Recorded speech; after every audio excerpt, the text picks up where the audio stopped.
Happy winters. Wish for me and also happy. Yes, in case you're wondering, I do have a new background which is full of posters which I love. And इसी खुशी में तुम में से कोई एक बच्चा एक ये कमेंट डाल दो कि I am trying to copy सोफू वूमन. मतलब मेरे को एक साल हो गया ये वेट करते करते कि कोई तो बोल. मतलब आई डोंट गेट इट कि how is my YouTube career going to be successful unless and until someone leaves this hate comment, this particular hate comment in the comment section that I'm just trying to copy Superwoman and I have no originality of content. Something like that, yeah. Like, whatever. तुम लोग भी ना please do consider leaving this comment, ठीक है? Let's get to the point. कल I was cleaning my room और तब ये पोएम मैंने लिखी. और वो क्यों लिखी मैं आपको बताती हूँ कि जब मैं दराज साफ़ करी थी तो उसमें से सलाइयाँ निकली. This is the first time I think I am sharing the story of poem कि मैंने क्यों लिखी. ठीक है, तो उसमें से सलाइयाँ निकली and I started thinking. And ये पोएम वो है जो all those thoughts that were going in my mind that time कि पहले कितनी फुर्सत होती थी हमारे पास. लोग बैठे बैठे घंटों दिस इज़ व्हाट अ सलाइयाँ is, just in case you don't know, sweater बुनते रहते थे घंटों बैठ के. अब ऐसा हो गया है फील कि टाइम नहीं है किसी के पास, समय भी नहीं, टाइम नहीं है किसी के पास कि कोई बुन सके ऐसे बैठ के फुर्सत से. सब भाग रहे हैं अभी. We just don't have time for anything. We just running in a race. ठीक है, we just busy people running here and there with no purpose. That's what I feel sometimes. ठीक है, तो ये पोएम उस बारे में है एंड आई होप कि आप इससे रिलेट कर सको. इस पोएम का नाम है दिसंबर में.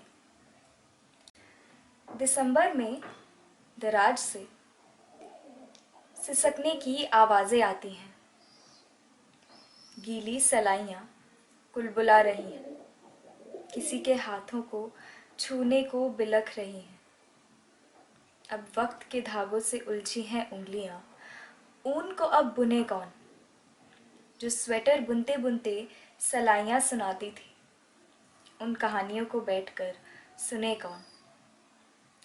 टिक टिक चलती उंगलियाँ फ़ोन से हटे तो सही. ये सलाइयाँ समेटे बैठी हैं कितनी जुराबें, स्वेटर और दस्ताने. कितने अक्टूबर, नवंबर, कितनी जनवरी, कितनी फरवरी, कितनी सारी सर्दियाँ. इन सर्दियों को कोई संजोए तो सही. इन सलाइयों में कोई ऊन पिरोए तो सही. बाजार के बने गर्म कपड़े देखते रह जाते थे.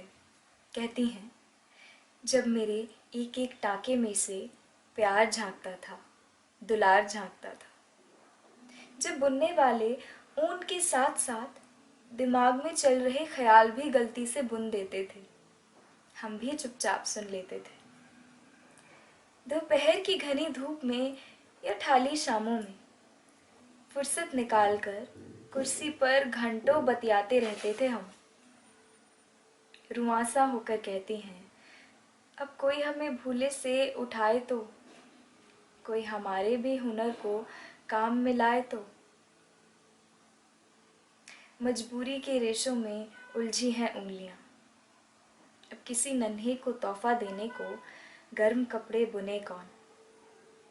अपने ही शोर से फुर्सत नहीं है सबको. इन सलाइयों की सिसकियां सुने कौन.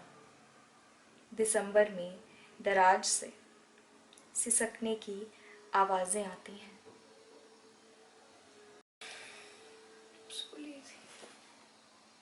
मैं आशा करती हूँ आपको ये कविता पसंद आई है. अगर आपको ये कविता पसंद आई है तो प्लीज़ लाइक, कमेंट, सब्सक्राइब जो भी करना है कर देना.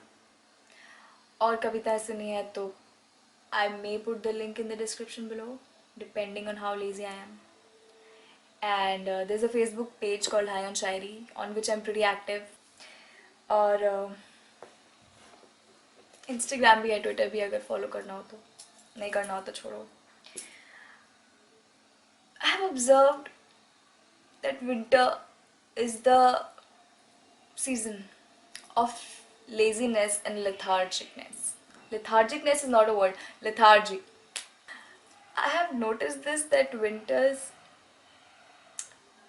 are and should be renamed as a season of sleep and lethargy and laziness and just unproductivity. Like you don't want to be productive at all the time. That is how winters are supposed to be. Winters, I hate winters. Do you also hate winters? If you do, then please let me know in the comments below. Although it's irrelevant. And that was all from me and my diary. Until agli baar. Stay high on child.